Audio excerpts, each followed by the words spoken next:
नमस्कार। यह श्लोक सनातन परंपरा का एक अत्यंत सुंदर और गहरा प्रार्थना मंत्र है जो ईश्वर के प्रति पूर्ण समर्पण को दर्शाता है।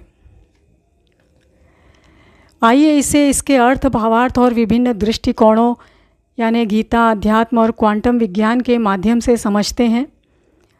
श्लोक का शब्दार्थ और अर्थ सहित त्वमेव माता च पिता त्वमेव बंधुश्च सखा त्वमेव विद्या द्रविणम त्वमेव सर्वं मम देव देव।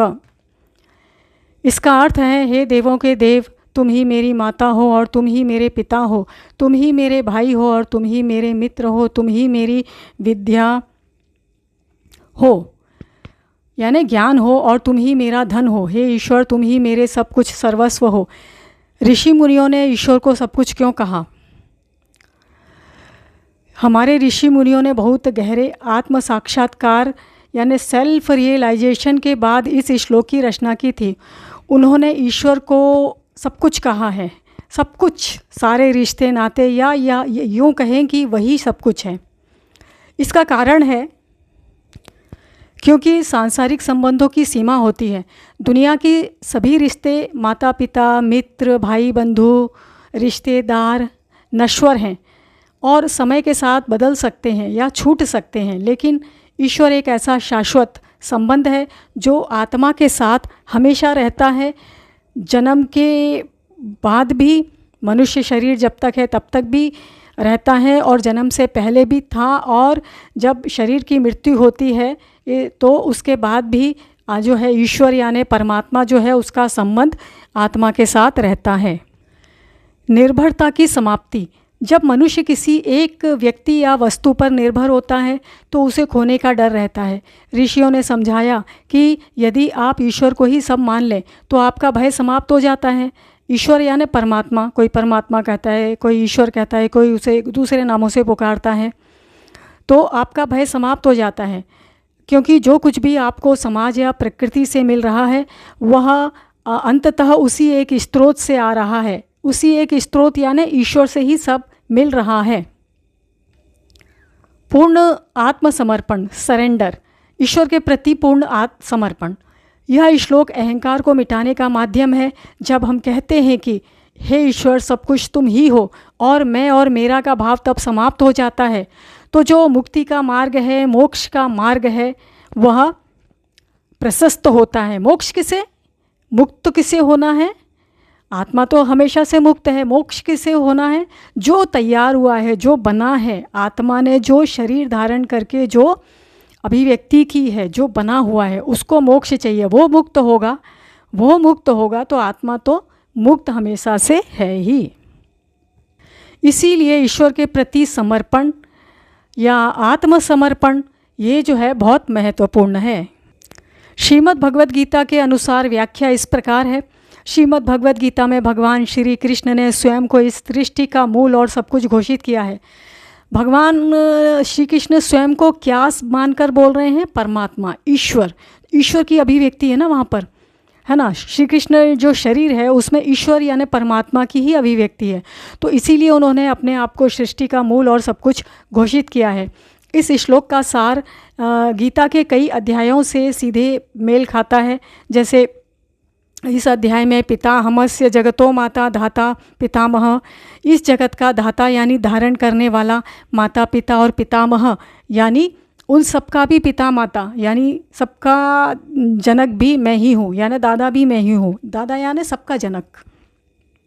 फिर एक और श्लोक में ही वही कहते हैं, भगवान कहते हैं कि मैं ही सबका गति भर्ता स्वामी, प्रभु साक्षी निवास स्थान, शरण लेने योग्य और सुहृद मित्र हूँ, यानी सब कुछ मैं ही हूँ। भगवान ने ये कहा है। ईश्वर स्वयं ये कह रहे हैं। श्री कृष्ण के शरीर में भगवान ने जब अवतार धारण किया भगवान श्री कृष्ण के रूप में, तो उन्होंने ये बात कही कि मैं ही सब कुछ हूँ।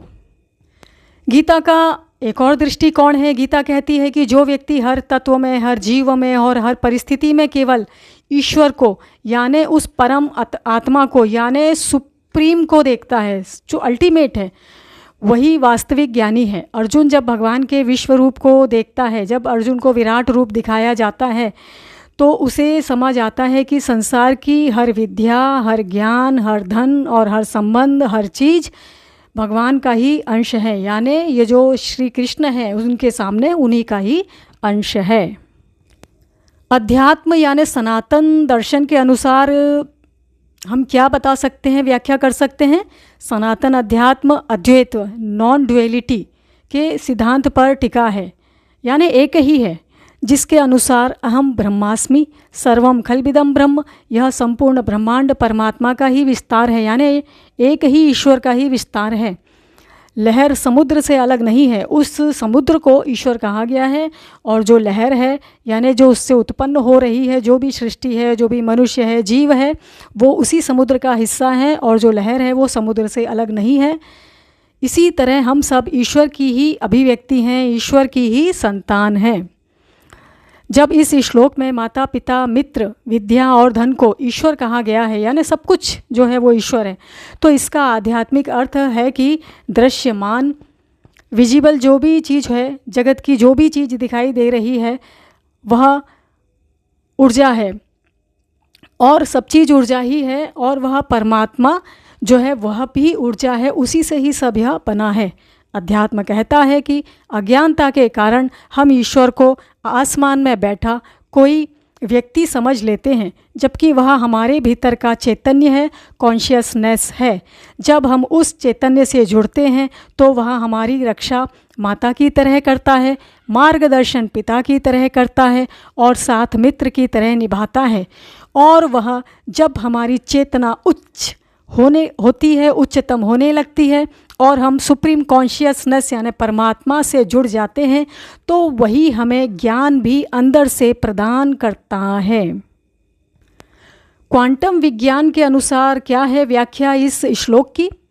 आधुनिक क्वांटम भौतिकी के सिद्धांत इस श्लोक के आध्यात्मिक अर्थ के बेहद करीब पहुंच चुके हैं। Quantum field, the quantum field, the unified field. Quantum विज्ञान कहता है कि यदि हम पदार्थ को, मैटर को तोड़ते जाएं तो अंत में अणु, परमाणु, सब एटॉमिक पार्टिकल्स और फिर केवल शुद्ध ऊर्जा, प्योर एनर्जी या वेव बचती है। इस ब्रह्मांड में जो कुछ भी ठोस दिख रहा है वह वास्तव में एक ही यूनिफाइड फील्ड की लहरें हैं। यूनिफाइड फील्ड यानी जिसे अध्यात्म में समुद्र कहा, ईश्वर कहा, वही, और उसी की सब लहरें हैं। जो भी कुछ बना है सृष्टि में वह सब उसी की लहरें हैं।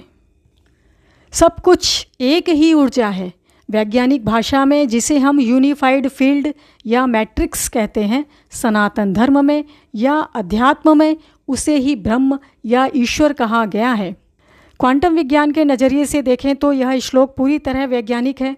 जब हम कहते हैं त्वमेव सर्वम मम देव देव, सब कुछ तुम ही हो, तो विज्ञान की भाषा में इसका अर्थ है इस ब्रह्मांड में जो कुछ भी अस्तित्व में है वह केवल एक ही परम ऊर्जा का अलग अलग रूपों में प्रगटीकरण है। एक ही परम ऊर्जा है, वही उसी को दिव्य ऊर्जा कहा है। उसी से ही समस्त सृष्टि, समस्त ब्रह्मांड, सभी जीवों का, हमारा सभी का निर्माण हुआ है। आज के लिए इतना ही। धन्यवाद।